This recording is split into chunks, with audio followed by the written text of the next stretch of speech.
crossed and I's are dotted. Right.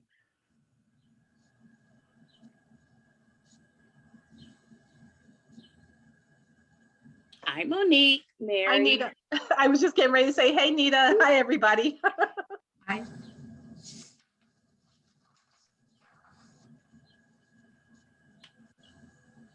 You see Carrie is here too, so I'll just wave until her interpreter comes in.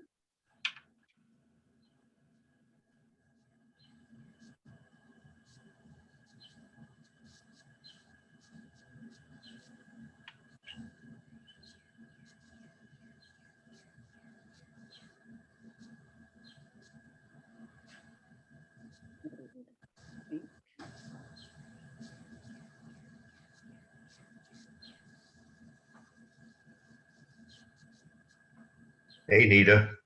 Hey, Hi, Val. Chuck. Hey, everybody. I'm going to go on mute. I just want to let you know I'm here.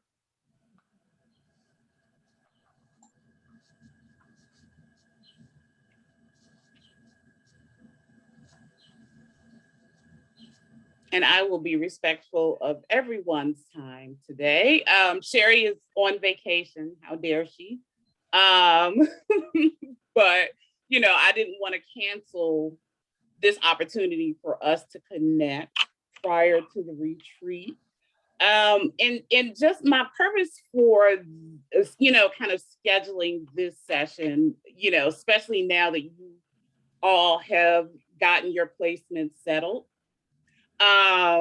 is to basically talk about the transition from where you are now to your host institution, whether you're doing a periodic, semester, or a full year. I think the kind of rules are the same in that case.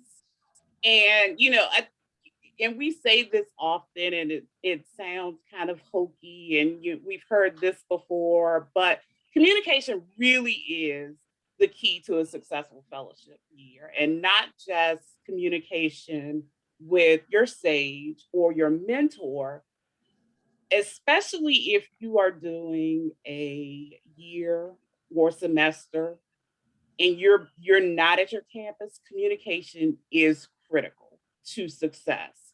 And so we encourage you all, whether it's updating them on what you're working on, or the report or the project that they want you to do, the fellowship year.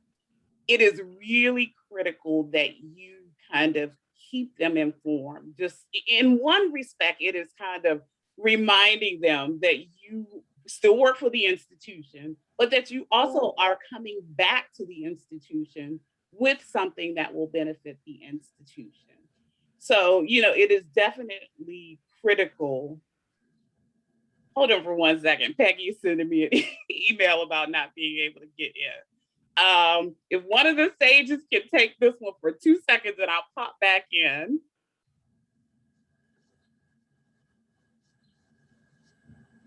Sure, Nita, what do we need to do? Now, just, you know, talk about the communication piece of the fellowship year. Uh-huh. Come on, other sages. I know you're out there. I can even see a couple of you.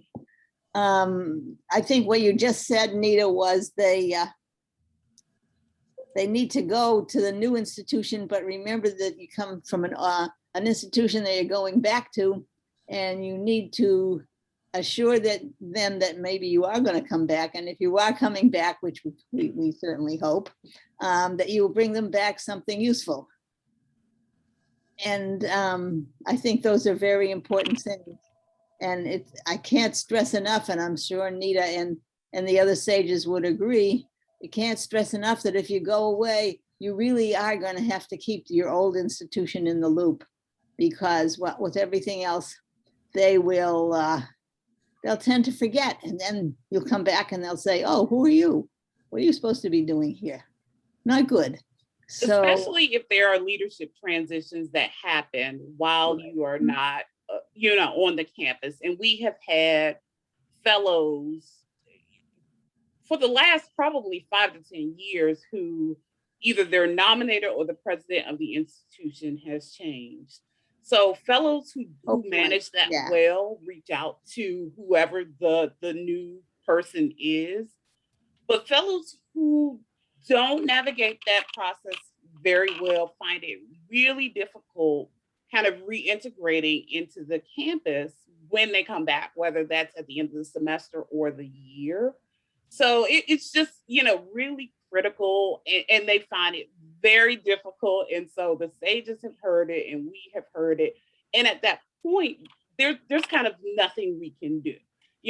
As much as we try to help you navigate, we can't make the institution receive you differently. So I think, and not to say that if you do everything right on the fellow side, that things will be just magical, because people.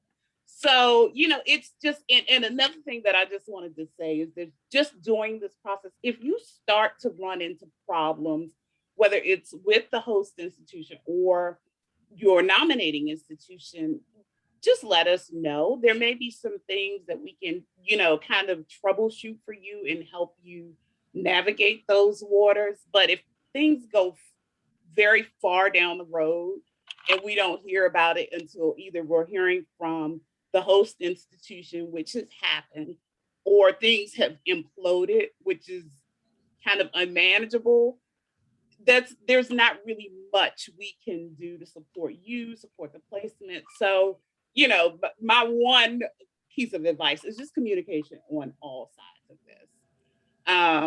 And part of the learning contract is kind of will spur those conversations.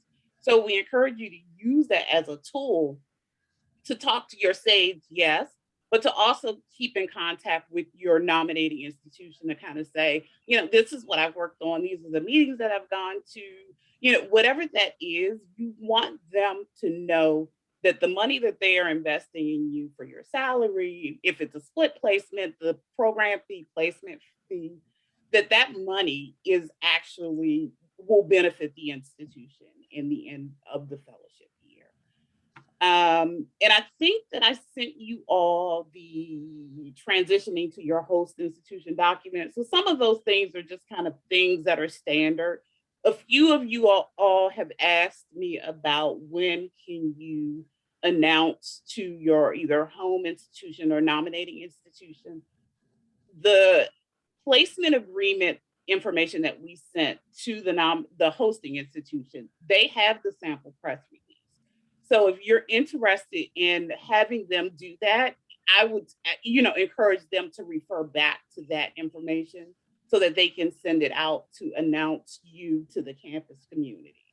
That is probably your best introduction into the campus community, to kind of have it go out from the marketing or public affairs office, just so that people know who you are.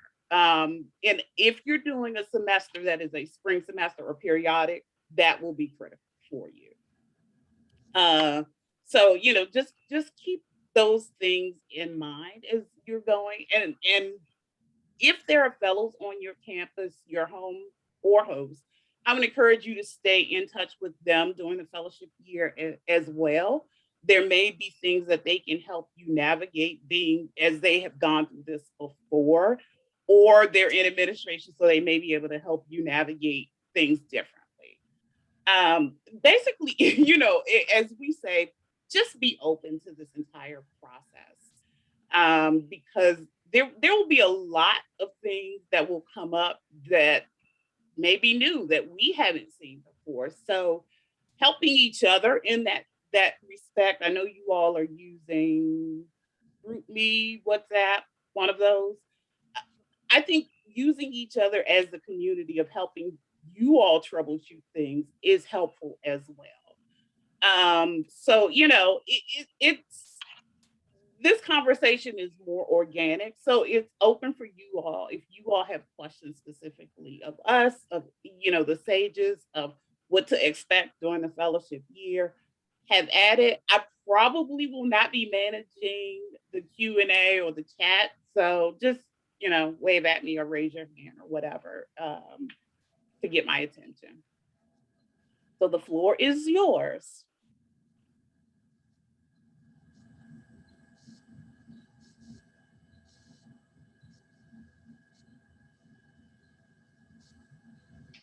Nina, I have oh, sorry, go ahead.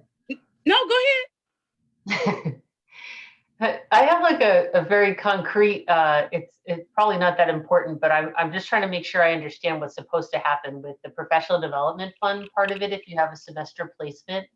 So I know that that each of the institutions receive their invoice to pay for to pay ACE. And I know that they're each supposed to set aside a certain amount to pay for our trips to various ACE events. But I'm not sure how I'm supposed to ask for that, or which of the two institutions you go to first, or whether that amount is actually not set in stone, but could be less, or like, it feels fuzzy what I'm supposed to do or expect on that. So the information that they have received says at least. So they should be giving you the minimum balance. If they give you more, that is great. And it's hard for us to add framing around that because each institution handles that differently. Public institutions handle it different from private institutions. So I would ask you, whoever the admin person is, whether it's the chief of staff or somebody else that they designate, for you to ask them how they handle that, because it's really hard for us to say, they give you a P card or they, do reimbursement. So it's a little hard to say this is how it should be done when every institution handles that process differently. So I would say start with the admin person and see how they handle it at the institution, because essentially you would kind of be an employee. So they would handle that however they would handle that particular process, or a consultant.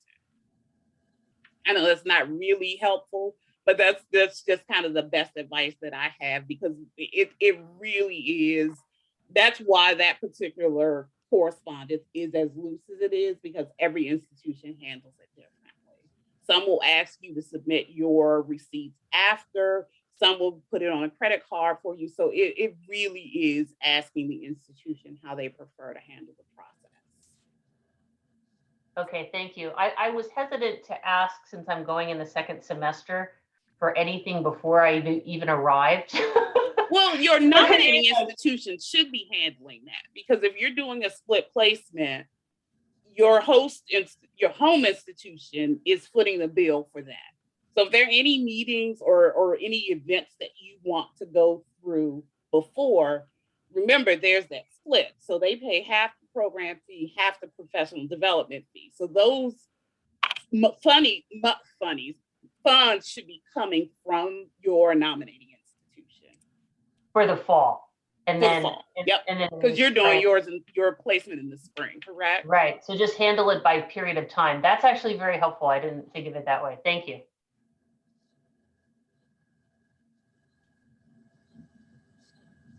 Anybody? Concerns, comments? Nita, it's Monique. I do have a question, and I know it may be a little putting the cart before the horse. One of the institutions, I guess that was late in getting back to me and saying, yes, we're gung-ho. They've invited me for a mini visit, right? And I just wasn't sure, they weren't sure as well, sort of what that entails if they host me for a week or 2 weeks, if that's allowed, and what the obligations are, I guess, for them to do so.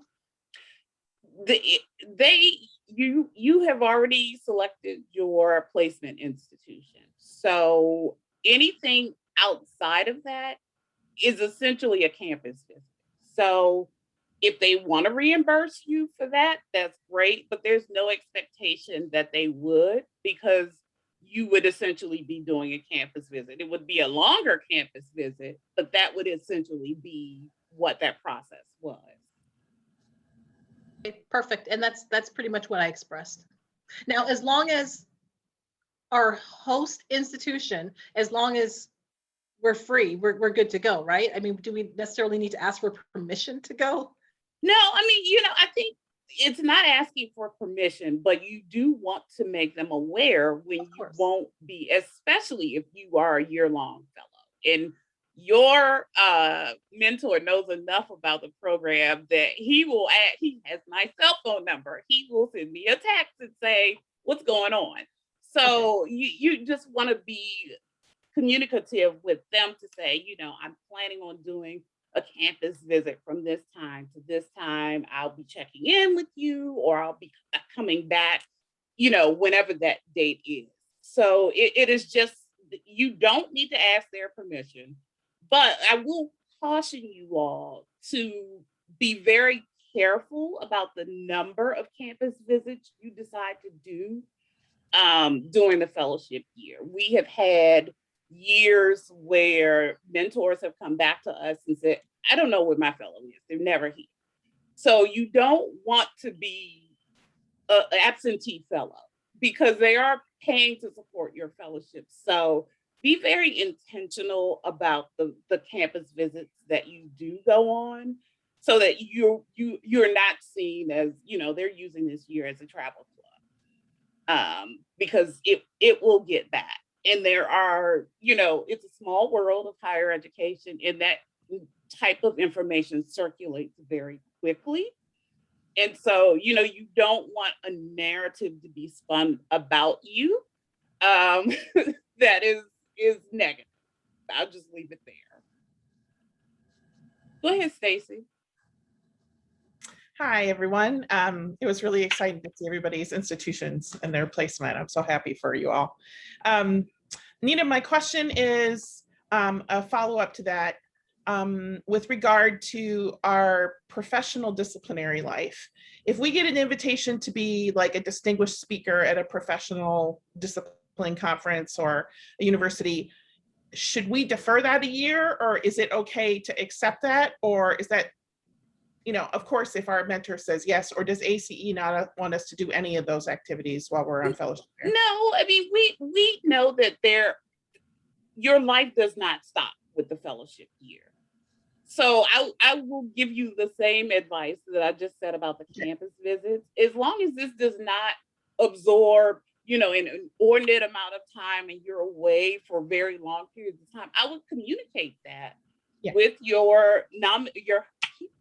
it's Friday and I've only had a half a cup of coffee, with your host institution to say, these are, this is what my fellowship year could look like. These are conferences that are connected to my discipline, my institution, or that I'm interested in. Because we do encourage you all to do conferences that are, different from your disciplinary ones or your accrediting area.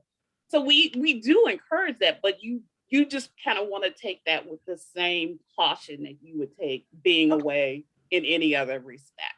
So the institutions know that you're going to be away for the opening, mid-year, and closing retreat. Anything else in between, I think you have to be very careful and negotiate that process. And so even when, we have had fellows who've asked us, they said, well, I asked my mentor and that they didn't tell me no. And so as we're kind of conversing with them, it's, well, how did that conversation go? And they said, well, they kind of went, I said, don't go. My response is, don't go. If somebody is not saying, yes, I support you, if they are saying, why would you do that? Or, end of conversation, full stop. It is just one of those things you don't want to be seen as, you're still going your own way, because this is a year for mentoring and they are allowing you to shadow them. So they, in their mind, why are you going to all these conferences or events if you're shadowing me? So it's just caution. Just be careful about that and get their support, clear support, and not, well, they were kind of lukewarm about it. Just because, again, it gets back. And so we have to kind of do damage control on the program side, but also have to say, no, this fellow is great. We encourage you to talk to them. That's just not something you want to go out about you. Understood. My mentor is pretty direct, so I don't think I'll have that problem.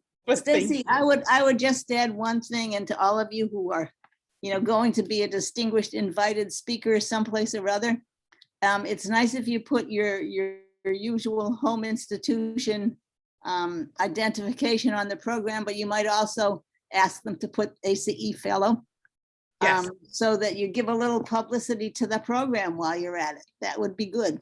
Yes, will do. Yeah, and just I've had a couple of conversations with those of you who are thinking about campus visits or these are opportunities that Stacy was mentioning. I think that I encourage you all to share that information amongst yourselves because it could be an opportunity that your fellows may not have been thinking about or has been on their radar. So share that information even with us. I mean, it's not getting permission. It's just kind of, hey, this is what's going on this year, and you all may be interested in this because this is a community. So share that information. We would support you full on, and knowing that your fellows would be interested or support you in whatever way they could as well.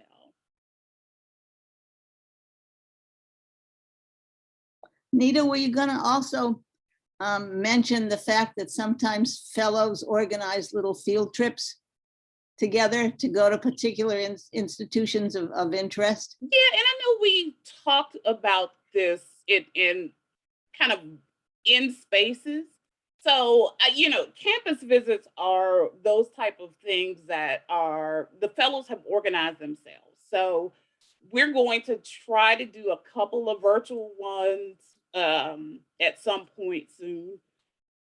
I'm trying to get through placement before I process that particular task. But all of you are at institutions or will be at institutions across the country. So what we encourage you to do is, first start with the institution where you're going to be either placed or you work at, and organize. A lot of your communities or campuses are part of other consortia or systems. So organize visits around those areas of topics that may be interesting to the cohort. And so what I am encouraging this year is as part of the kind of learning contract that you all are doing, if there are areas of that somebody else is working on or maybe of interest, you can kind of organize campus visits around the projects that you all are working on. Not a hard and fast rule. You don't have to, but it may kind of provide additional support for what your institution wants you to do. But those opportunities are really kind of on you all. I have also encouraged people that the institutions where they decline fellowships to tell them that you would like to come visit them during the fellowship year in a campus visit capacity. Most of them will say yes to that.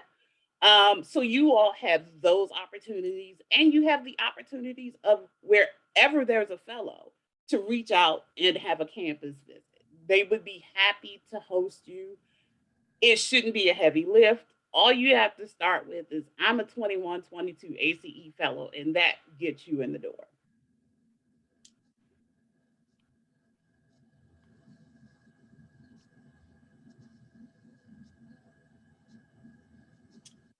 So, and this is not about fellowship proper. So I'll mention a something that you all will probably get via email from me next week. Part of the opening retreat, if you all have seen my last email, we are reducing the retreat to 3 days from 11 to 2:30. We get that Zoom fatigue is a real reality. So we're trying to be kind of responsive to that particular issue. So part of the retreat will be a case study. So the Thursday and Friday that we are kind of kicking you out and letting you go free, we're encouraging you to work in your groups. You do not have to take those 2 days. You have between the retreat and September the 1st when we will be doing that kind of case study report out. But John Marks, who has been so kind to work with us on this, will give you all more information on that at the retreat. But in the next week, I will also be sending you all a link to StrengthsFinder. I know many of you all are familiar with it, have probably taken it, but we'll be giving you all a code so that you can take the assessment again. And part of the retreat, this retreat will be a session on that. We've talked about kind of the assessments that we give throughout the fellowship year. So it'll be Strengths Finder at the opening retreat and the 360 from Corn Ferry that will occur at the mid-year retreat. And there will also be a case study at the mid-year and the closing as well. So all of these instruments, these assessments, these tools are not to kind of say, oh, you're a bad person or you need to work on this. They are actually about the professional development and the personal improvement. To, we all are human, so we have the ability to grow. We're still working through some details about the coaches for the Strengths Finder, but again, more to come on that. I just didn't want you all to be shocked when you see the email that says, here's the code, take the assessment. And those assessments, once you take it, you will get the report on that. So it's not anything that's going to come back to us. If you want to share it with your SAGE, you are more than welcome to do that. If you want to share it with the members of your leadership group, you are more than welcome to do that. You do not have to. So I'll leave that there. I'm trying to think of what other advice I can give you all about the fellowship year. So this is a true story, but this actually happened. A fellow was a fellow at a pretty elite institution, and the fellow unfortunately took the fellowship year in a way that I don't think any of us expected. So the institution close towards the end of the fellowship called us to say, this person is submitting reimbursements for wine glasses and spa trips.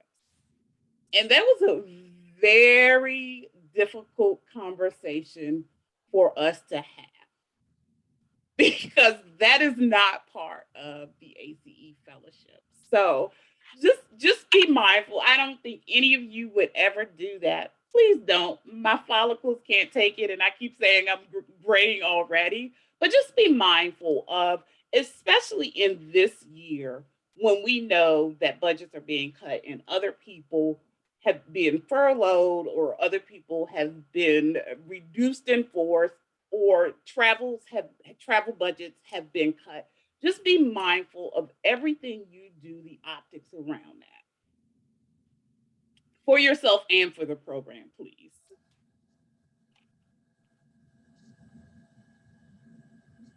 Just feel free to jump in.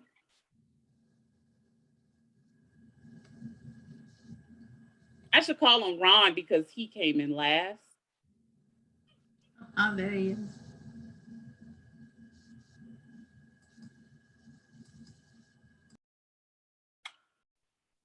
Nita, just to clarify on the funding then, so no professional development money will come directly to us. All goes to our host institution, correct? So we won't touch that at all? Wait a minute, say that again. None of the professional development funds go directly to us. That all goes to our host institution. So the professional development budget comes from your placement institution. So that whatever that pot of money is, it doesn't come to ACE, it doesn't get sent to your institution that nominated you. That arrangement is between you and the institution. So whether that's a kind of prepaid credit card or whether that's a reimbursement process, that's directly between you and the institution. So, and like I said at the beginning, it's kind of hard to know how the institution set that up because it varies by institution. So I would encourage you to speak to chief of staff or admin and say, how do you want to handle that process? And you have a pretty good resource where you're going. So, right. just ask the question of how they want you to handle it. I was more wondering that we're not going to get a check cut to us and then be responsible for travel. So it's going to stay at the school. Most likely not. I have never seen an institution give a fellow just a full check for that amount. So most of the institutions, from what I have seen, it is a reimbursement process. So just as you would probably the institution where you work, where they have a reimbursement process. You upload, take a picture of it, upload it to a system or something of that sort. Even a P card, I've seen institutions do that. I've never seen an institution just say, here's a cut check, and you deal with that how you want to. Because especially if it's a public institution, they have to account for those dollars. So likely they're not going to give that to you that way. Nita, can I follow up, please, on that? This is Rose. Hi. Yeah, you're kind of low. Oh, I'm low. Huh. Let me Interesting. turn my volume up. Oh, Go low, ahead. that kind of low. I'll get closer. Just to clarify, you said that it's the host institution, except if it's a periodic visit, in which case it's the home institution. Okay. Yeah, so if you're doing a periodic, your nominating institution foots the bill for the program fee to ACE and your professional development. Unless you all have a different arrangement. I know some of you have had very unique splits in this that I haven't seen before. So if that's the case, that split is how whatever that negotiation was. But the typical protocol is that the nominating institution supports you, professional development, budget, program fee, salary, all of that. Go ahead, Brian. Actually, I was just going to mention the same thing that Rose did, was because you made my heart jump a little bit there. But yeah, for periodic, that the home institution is covering the cost. Yes.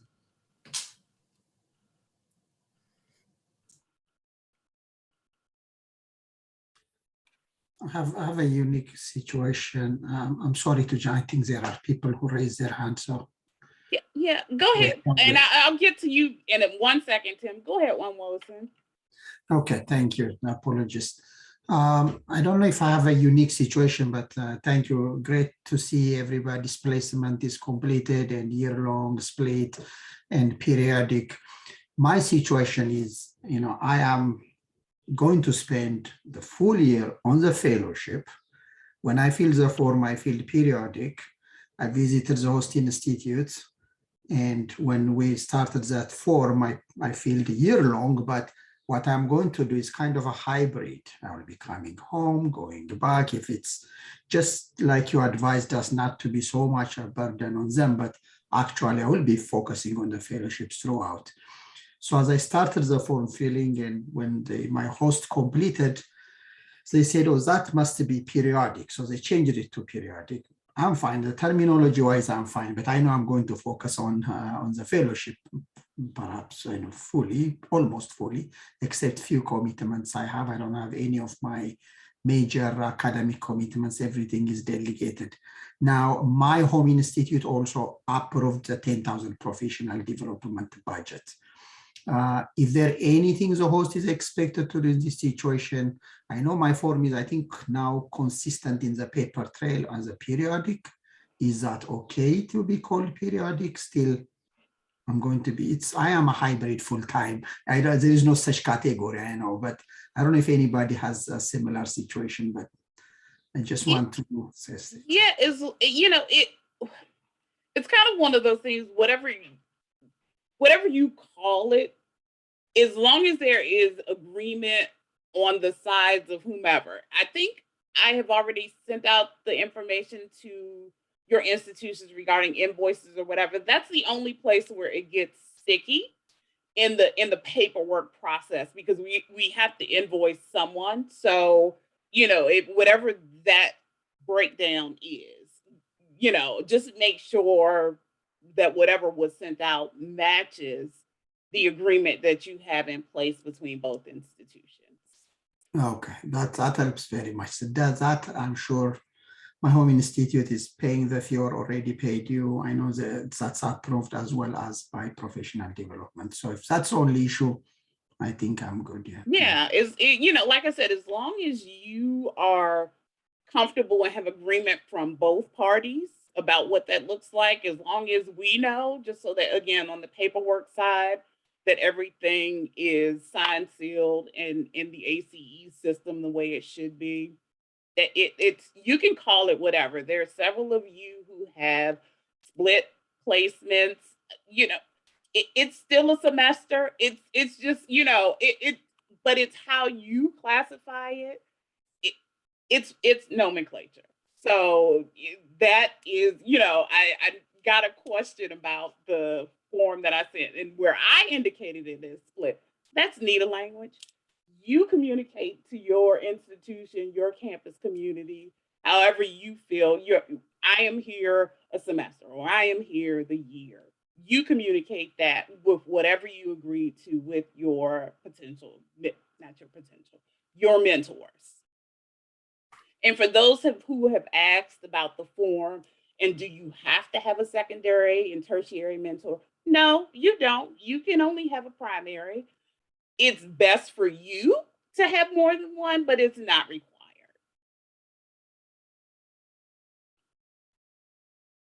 Okay, go ahead, Tim. So I have a question related to a conversation that I had with my provost yesterday. And because my home campus is about an hour and a half out from my future hosts, he is interested in an away visit to the institution and bringing a group of UMBC administrators to Franklin and Marshall. So I wondered if there were just any general guidelines on how to smooth over the kind of diplomatic interactions that have to happen between the two campuses. How much of that I marshal myself versus how much do I have admin talk to admin in that kind of situation, and if that's been done before? Not particularly. If those things have happened, it has been from one institution to the other. If this opportunity or engagement was kind of executed or suggested outside of you, I would say to allow whoever made that kind of overture, let them handle it. Yeah, you can kind of care and feed the process, but don't take over it if it wasn't you who initiated it. If it was you who initiated it, you may have to be a bit more hands-on in that, but you may just want to kind of guide the process or facilitate in that respect. Thank you.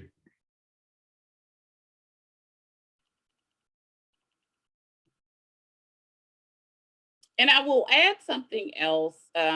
This kind of goes back to communication, but in a different respect. There's no other way to say this other than the way I can articulate it at this moment.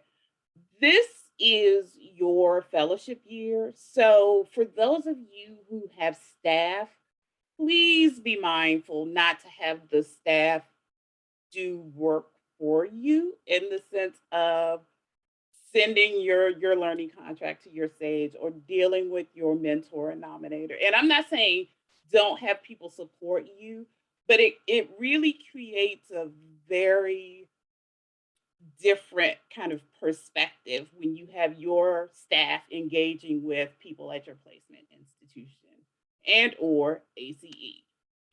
So just be mindful of that process, that there could be kind of perceptions behind having your staff engage a place where you are being hosted.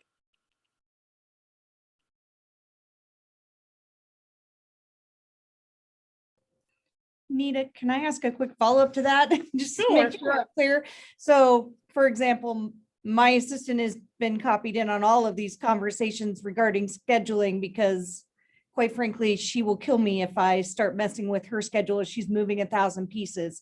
But I am personally the one who's facilitating all of the discussions and everything. You guys, AC is okay with all of that, Yep, correct? that's fine. It's, and that's what I'm saying. I'm not saying don't have them support you. It is when the admin operates as your agent and they are engaging in these conversations with your host institution that I'm speaking of.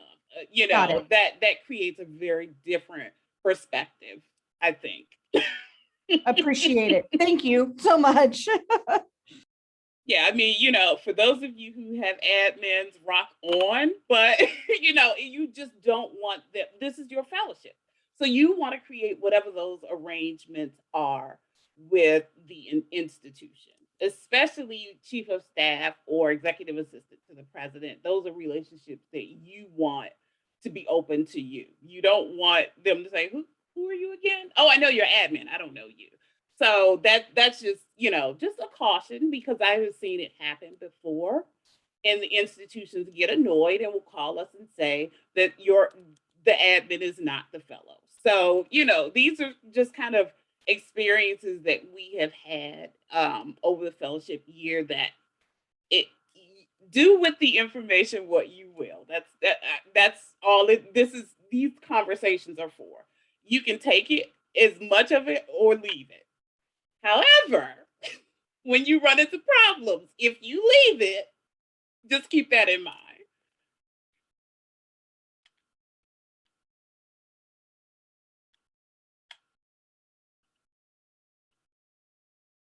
All right.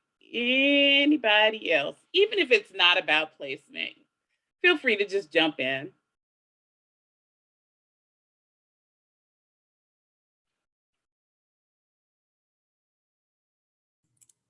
I got a question. Is there sort of an online directory of ACE alumni so we can see if other people where we're going?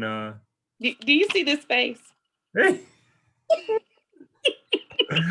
You should have a user ID and password for the fellows directory. If not, shoot me an email and I'll send it back to you. Okay. I'm the troublemaker, I see. No, you are not.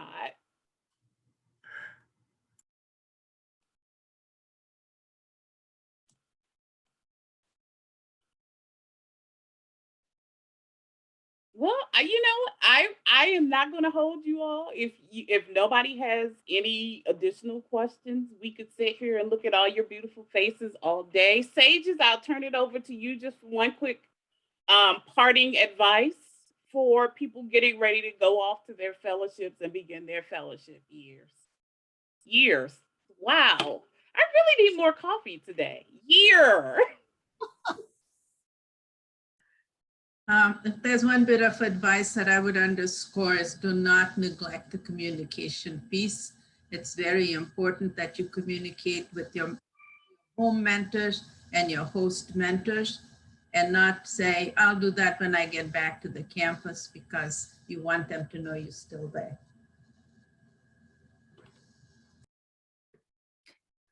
Well, and I'd add something similar to that in terms of communication. Feel free to get in touch with your sages.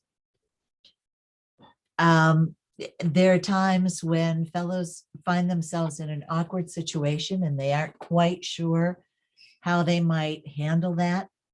Please feel free to call us and we'll be happy to chat with you. In the same way that you're confidential on campus, we're entirely confidential about you. And we're happy to talk with you at any point. Communication with your future self, keep a journal. There's so much happening and it's happening so quickly. You'll be able to reflect more if you make yourself some notes.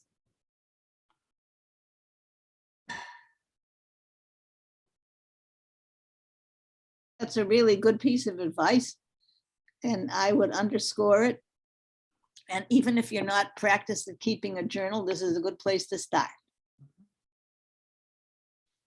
Yeah, even for those of you who have blogs, however you journal, whether it's electronically or in a notebook, but the ease of the notebook is you can journal while you're in meetings. So immediate things that come up, you can jot them down, questions that you have, those type of things. It's a little, people are more comfortable with technology these days, but sometimes it's a little easier to, and that's, let me add something else now that I'm saying that. Ask what the protocol is when you go into senior leadership meetings at your institutions. Ask what the protocol is, whether you can come in with electronics. We have had institutions that, especially for fellows who, there's no NDA or anything like that, they ask them not to bring an iPad or phone. So you just want to be comfortable with whatever the protocol is of the institution. Sorry, Theo. No, that's really good. And, you can also just find out a lot by observing and asking questions.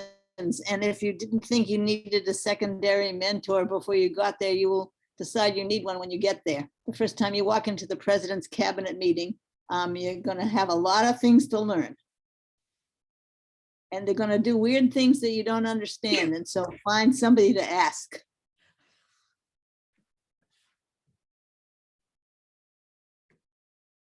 Okay, I'll jump in. I've just come from a session with the Institute for the Future, so I'm going to encourage all of you to pay attention to the questions that folk are asking about the future of their institution. Say more, Ron. Help, say more.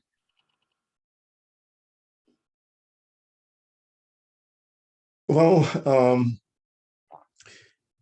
it's time for higher education to look at the trends outside of higher education and how those trends will direct what happens within higher education. And I think that more and more, the questions being raised about the future, how does the institution see itself in the future? Just as, I forget who said, do a journal of how you see yourself in the future. The challenge is that we usually see ourselves as strangers. So how are we going to reconcile that, and what questions are being raised about the future of higher education? And to be, as the sages are talking, they're bringing up kind of other things that I want to just kind of caution you all to.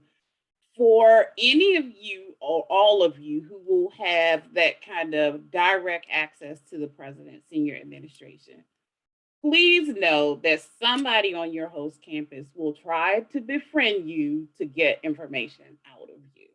So not telling you not to befriend people, but just be very careful about what it is you share. And, even if it's to the point, oh yeah, let's go to lunch and talk about the fellowship year. Know that people will try to probe you to see what you know. And just be very careful of that. And if you're not comfortable, ask your sage, ask us. They ask each other. You all are senior leaders as well, some of you. So ask each other how you would handle that. But just a word of caution, it will happen. It's not a if, it will happen. It happens every year. And sometimes it's more aggressive and sometimes it's more subtle. But just be very careful that people will try to probe you.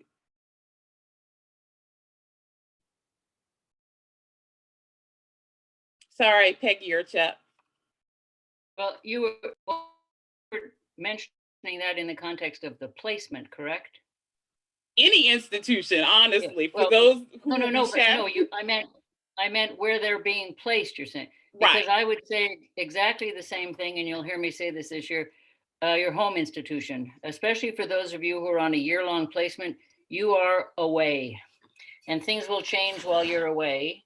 And people will want to tell you all that's going on. And especially when you return next year, they'll want you to have opinions about what happened while you were gone, which you did not see, nor did you participate. So just be careful in both situations to just listen. And in the host institution, it's one thing, but at your home institution, it's I wasn't here. And then just figure out how to catch up as best you can without getting caught in the gossip or nastiness circles.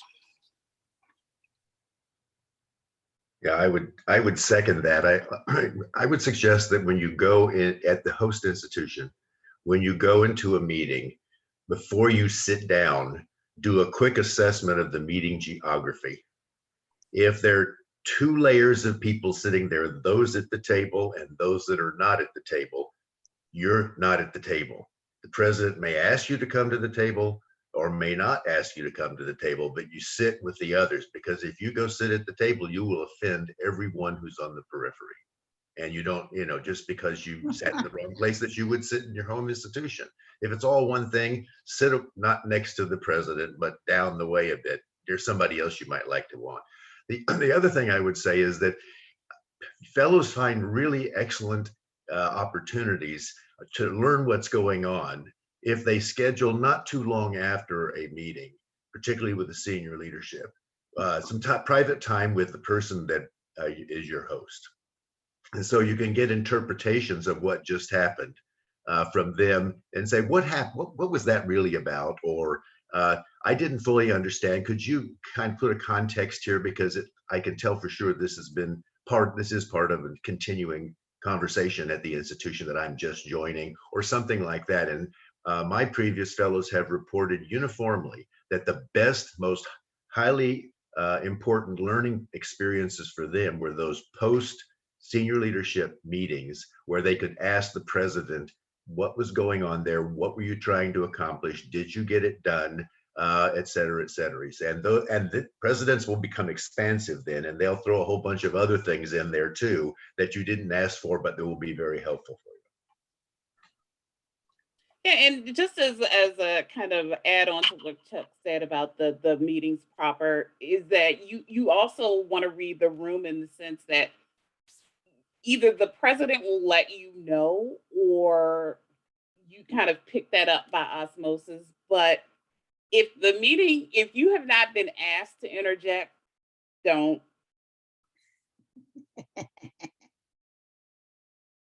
If you're asked, definitely speak. But if you are not, you are an observer. So don't go into it like, oh, I know the answers. I do this on my job. And so, you're observing. This is a fellowship year to observe senior leaders and how they navigate. Now, if they ask you, yes, you don't want to sit there and say, no, ACE told me not to. You want to be as responsive to them as in every respect. So, but that's just another word of advice in this whole thing. Andrea?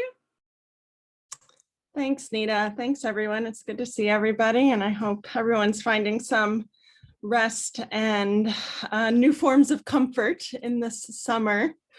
I must admit, and I'm feeling a little vulnerable saying this, but my heart rate has gone up over the last 49 minutes. And I'm wondering if you could use the last 8 or 9 minutes for some really positive stories and maybe less about the ethical landmines and how fellows have embarrassed ACE. I think there's really so that was not the intention. Sorry. I'm still talking. Thank you. I think there's amazing fellows on this call who probably have given some of the same advice you've given us to our own junior colleagues. And maybe this is just my personality, but that would be my request. So I don't know if and I'm sorry, I'm not trying to speak on behalf of the fellows, but I will tell you my heart rate has really gone up, and part of the issues around how hard it can be and to do this and don't do that has been a reason why it took me so long to do my placement, because I wasn't sure this was the right place for me, and I did decided to continue with the fellowship. But that would be my request. I would love some energizing coaching, pump it up on the way out the door. So I'll respond to what you said first, in the sense of, it's we kind of do this not as a shock factor. That's never the intention to scare people going into a fellowship year, but it's just kind of being informed about the process. The best things about the fellowship is what you see on the screen right now, and everybody that you don't see on this screen right now. So there are over 2,000 alumni in this fellowship program who've gone on to be senior leaders. At any point, regardless of whether it's about your placement or you're coming to town and you want to visit, anytime you pick up the phone and say that you're a fellow to a former fellow, 9 times out of 10, if they are free, they will stop what they are doing and talk to you. So the network, I think, is one of the greatest strengths of the ACE Fellows Program, because these relationships transcend the fellowship year. We have fellows who end up working together. We have fellows who hire other fellows. Like the I won't say the negative, but the cautions about the fellowship year are far outweighed by the power of the community, the network, the council of fellows, every mentor and nominator on this call and who has served as a nominator in the past, even if they are no longer a mentor, if you call them as an ACE fellow, just because you're in the area, 9 times out of 10, they will talk to you as a fellow because they have hosted a fellow, and their kind of desire is to help leaders, rising, current, advancing. So, I think if we don't provide cautions, we're doing you all a disservice, but it's never intended to scare people about the fellowship year. This will be an amazing opportunity for you all if you are open to it. There are a lot of things that will come up that you just hadn't expected. Even for people who are type A's, there are things that will be amazing opportunities that you can take advantage of that we can't foresee. So, I look at the fellowship, the power of the program is in the community itself. So you have us, you have the sages, you have your peers, and you have the alumni. So if there are any landmines or if there's any, positive things that are coming, don't be afraid. It is the best advice that I can have. This will be an amazing year. Every fellow, I've been at ACE for 21 years, and every fellow, save one, and there's a reason there, has said that this opportunity has been a transformational year for them. Everybody defines transformation differently. But if you go into this experience open, you'll get amazing things out of the fellowship year: connections, opportunities, and.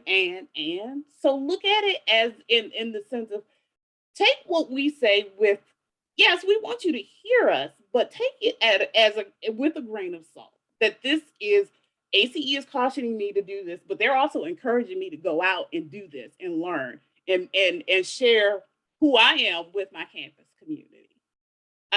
It's just like I said, I think I would feel just kind of, we're not preparing you all if we don't give you all the opposite side of that coin. And so, that's kind of, like I said, the point for this conversation. We don't want you to be afraid. This, like I said, this is an amazing year. The sages are amazing assets in this. They have been senior leaders. They still are senior leaders. Talk to them. If there's something that comes up, and that is the resource. Other higher education programs, leadership programs are out there, but they don't have the opportunity to have point-to-point contact with people who sat in the seats that you want to sit in one day. Use them. Even when you use your sage, but feel free to learn about higher education leadership from one of the other sages. They're not going to tell you no. So just explore the opportunity as you have it, and utilize the year for everything you can get out of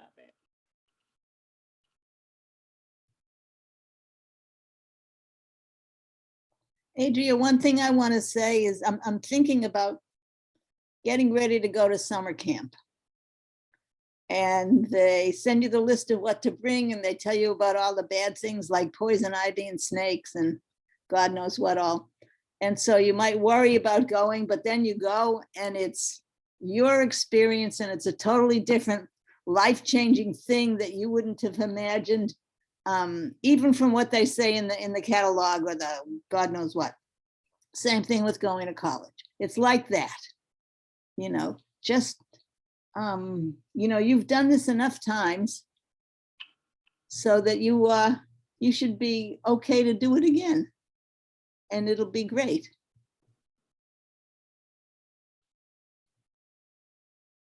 Thank you. Yeah, and I'm not trying to usurp the conversation here. I feel great about it because I do have those skills, and I've run plenty of summer camps, so I know that. But sometimes I think, you know, I feel like a little bit more, it was like a minimize your risk conversation and not a maximize your fellowship conversation. And I'm just trying to get the maximize your fellowship part out of our conversation. I Oh, yeah. appreciate the liability and the risk and the concerns. And we've all worked in higher ed a long time, and I know many of us have faced all those already. So, I'm excited for the points that I did get about how to kind of really maximize things. And there were things I had not thought about. So I appreciate that. Thank you. Okay.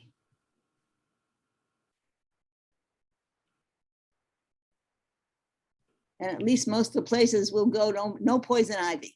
Gonna be okay. I appreciate your words, Theodora, because as a Floridian, I'm overly obsessed right now with the snow that I expect is going to happen in Connecticut. So I'm just really nervous about that. I know you Northerners are like, what is wrong with this girl lady? But I'm so focused on that. I'm like, I need coats and boots and, you know, all this stuff. So I appreciate your words. Monique, you're going to Connecticut, not New Hampshire or Vermont. They hardly get any snow. Don't worry about it, please. Worry about it when you see it. You'll get it and it'll melt in a day. Yeah, right. You're not going to a snowy place. You're just going to a place on the edge. Oh, and any snow for me right now, because we don't get any in Florida. So, but thank you so much. You'll enjoy it. And when you actually get some, go out and roll in it. Yeah. Yeah, right. Go play in it. Just don't drive in it if you don't know what to do. Right. All right. Well, you all, you know, have our email addresses, and, you know, just to, Andrea has me fearful now. I don't want you all to think that we want you all to be afraid, but, you know, you all have our contact information. So feel free if you need a moment of, okay, let me do a self-check here. Several of you have my cell phone number. You know my email. So it's open. So feel free. I've already had conversations with a lot of you all, and I'm open to having those conversations one-on-one.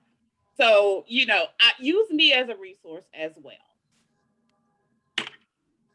And with that being said, happy Friday, happy weekend,